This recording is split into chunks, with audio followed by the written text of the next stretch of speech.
여러분 안녕하십니까? 개혁주의 설교학 제2강입니다. 자, 1번, 이제 1번. 수사학의 필요성입니다. 왜 수사학이 필요한가? 여러분, 우리가 대화를 하더라도 논리적으로 얘기하는 사람들은 더 사람을 설득시켜요.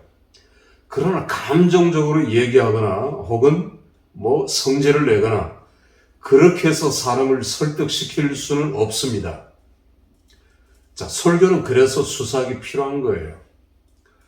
제가 수많은 목회자들 또 제 목회의 경험 혹은 사모 세미나를 이제 인도한 적도 있는데 목사들이 흔히 얘기하는 것은 설교가 다 어렵다 그래요. 설교가 쉽다라고 얘기하는 사람들은 거의 없습니다. 설교는 다 어려워요. 우리 장로교의 창시자 요한 칼빈도 이런 말을 했어요. 설교에 밤이 없으니 죽고만 싶다. 여러분, 이걸 부정적으로 생각할 게 아니라 설교의 분량이 그만큼 많았다는 것입니다. 설교에 밤이 없어요. 설교 끝나면 다음 설교를 또 준비해야 돼요. 한국 목회는 몸으로 때우는 겁니다. 어쩔 수가 없어요. 새벽 기도부터 우리가 도대체 일주일간의 정상적인 목회자라면 설교를 몇 번 합니까?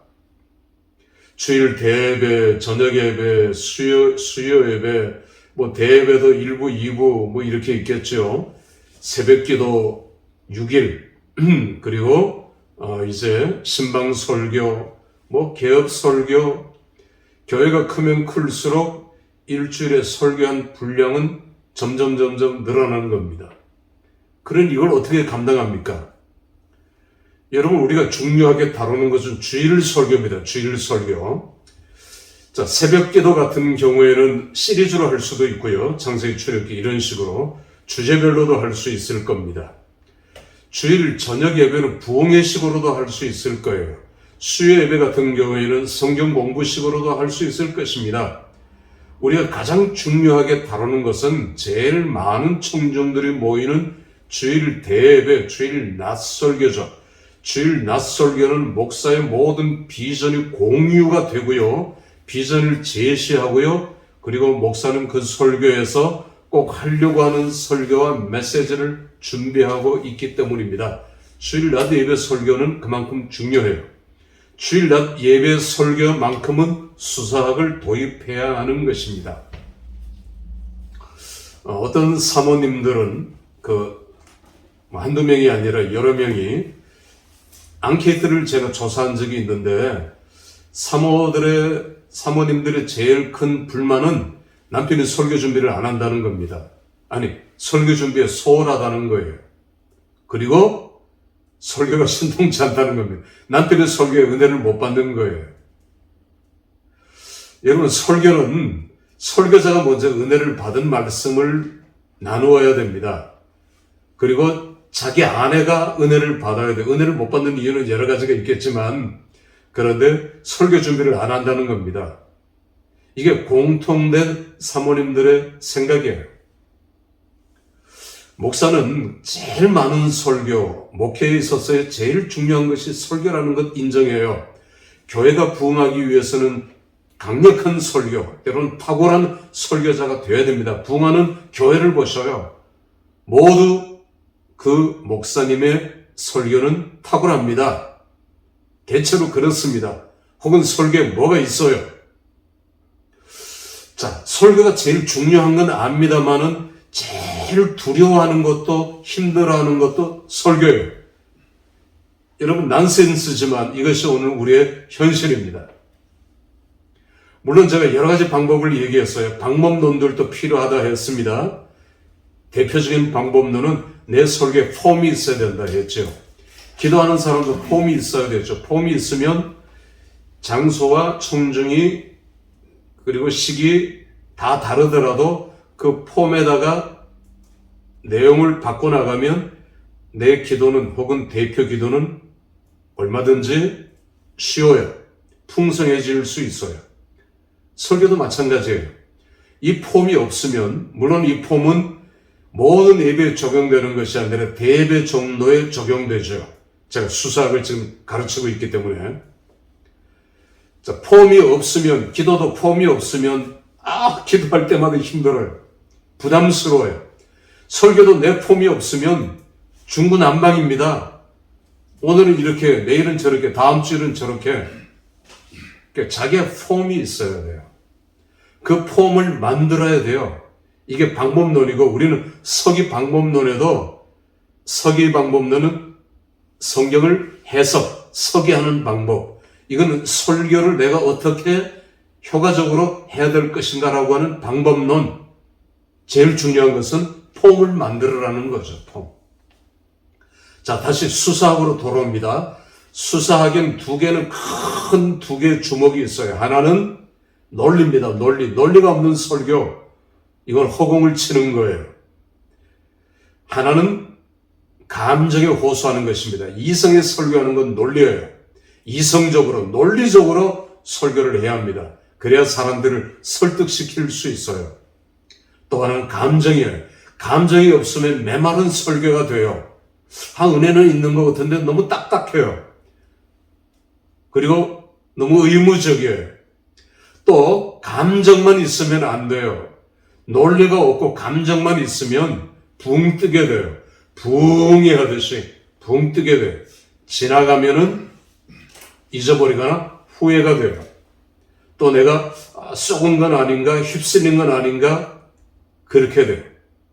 그래서 감정과 이성적인 건, 논리가 두 개가 같이 나가야 돼요.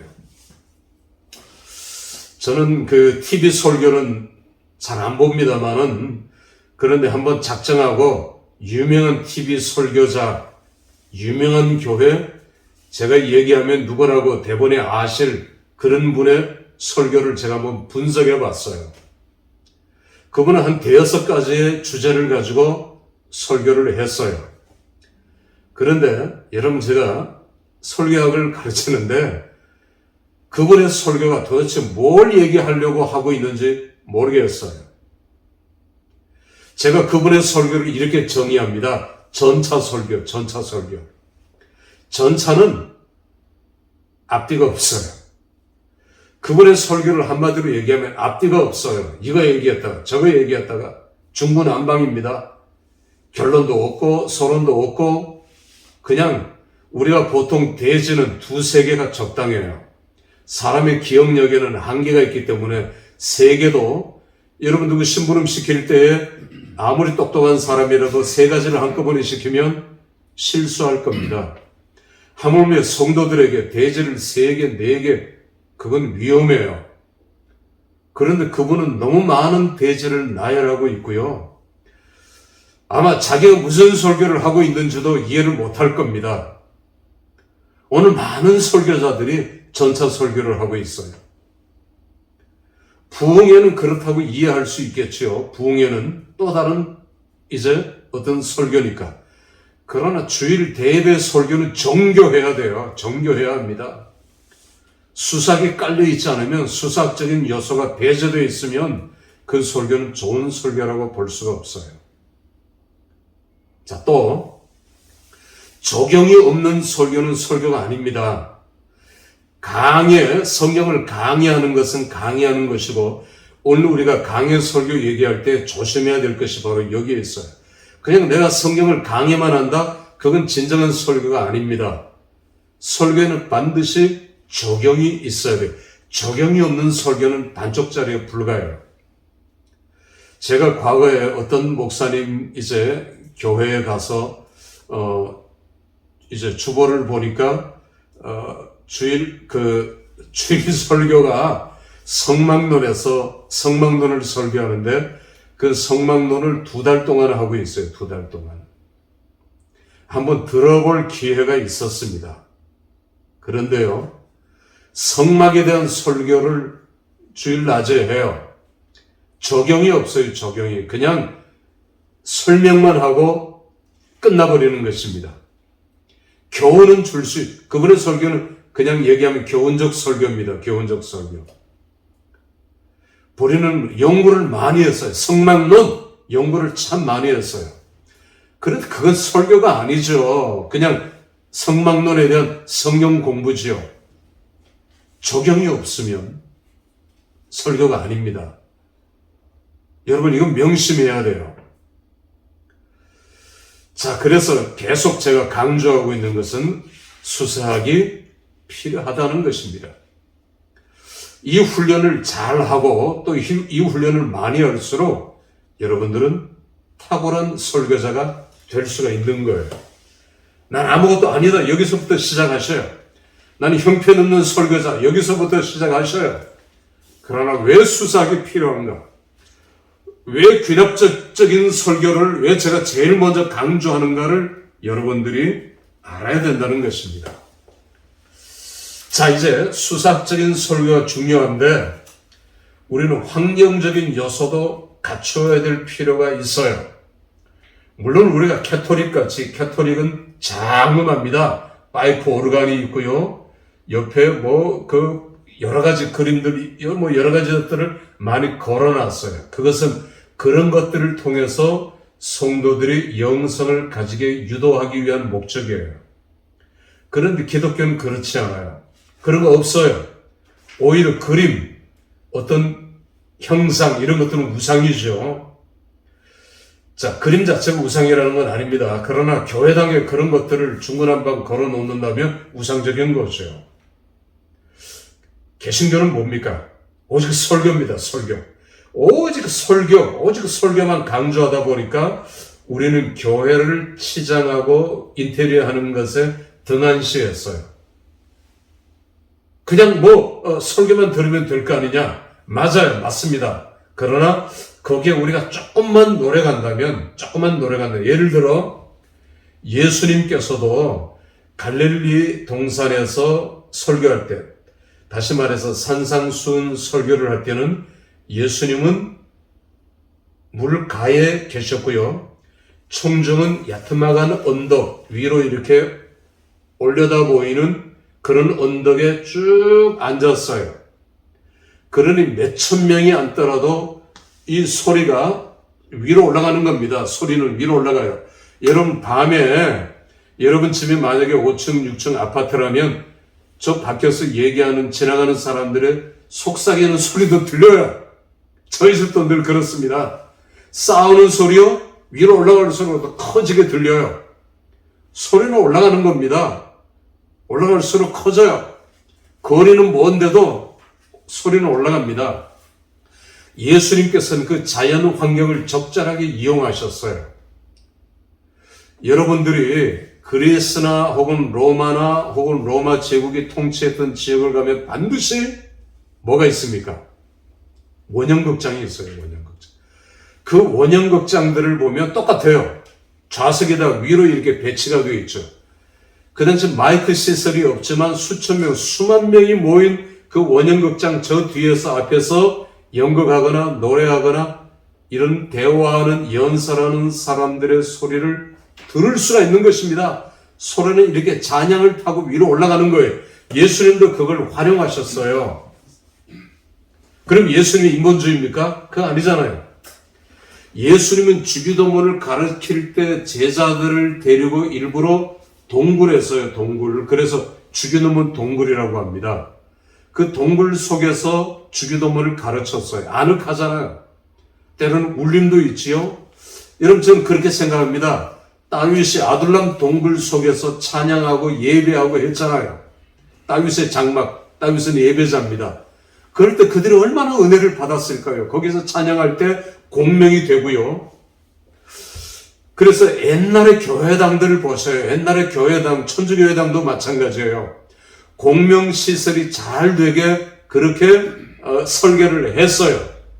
위를 둥그렇게 한다든지. 오늘 교회도 이런 거에 신경을 써야 되죠. 물론 마이크가 제일 중요합니다. 마이크 조금 값이 나가더라도 여러분 마이크, 스피커, 앰프 이건 굉장히 중요한 거예요. 이 메신저가 목소리는 좋은데 음량은 탁월한데 마이크 소리가 엉망이다. 듣는 사람이 기분이 나빠요. 마음문이 탁 닫혀요. 그 엿장수가 이제 마이크 소리 그 동네 이제 과일 장수 그 마이크 소리 그런 앰프와 마이크 시스템을 가지고 교회에서 한다? 넌센스죠. 그러니까 우리는 이런 것들에 신경을 써야 돼요. 좋은 스피커 시설 필요해요. 앰프, 마이크도 오늘 어떤 목사님들, 부흥사들 보세요. 자기 마이크를 들고 다녀요. 앰프의 성능이 좀 약해도요. 마이크의 성능이 좋으면 그걸 보완해요. 어떤 목사님들은요. 이 마이크 앰프 시스템을 다 가지고 가요. 아예 차에 싣고 다니는 분들도 있어요. 저분이 왜 그렇게 하나? 그게 제일 중요해요. 이 전달이 잘못돼 버리면요. 내가 아무리 좋은 목소리, 많은 설교, 좋은 설교를 준비했다 하더라도 청중과의 공감이 없어요. 자, 다시 우리는 수사학으로 돌아오겠습니다. 수사학이 왜 필요한가? 히틀러 얘기 하나만 더 할까요? 히틀러 나빠요. 그걸 본받아라는 건 아닙니다. 그런데 이놈의 히틀러가 연설할 때 꼭 석양이 뒤에 비칠 때 신비스러움을 보여주고 있죠. 그럴 때 그 하는 제스처를 한번 보셔요. 강력한 그의 제스처를 보셔요. 사람들이 거기에 빨려 들어간 겁니다. 여러분, 히틀러를 배우라는 건 아니에요. 그러나 이런 수사학적인 것에 이런 것들이 가미가 될 때 우리는 탁월한 설교자가 될 수 있다는 것입니다. 이강 마치겠습니다. 감사합니다.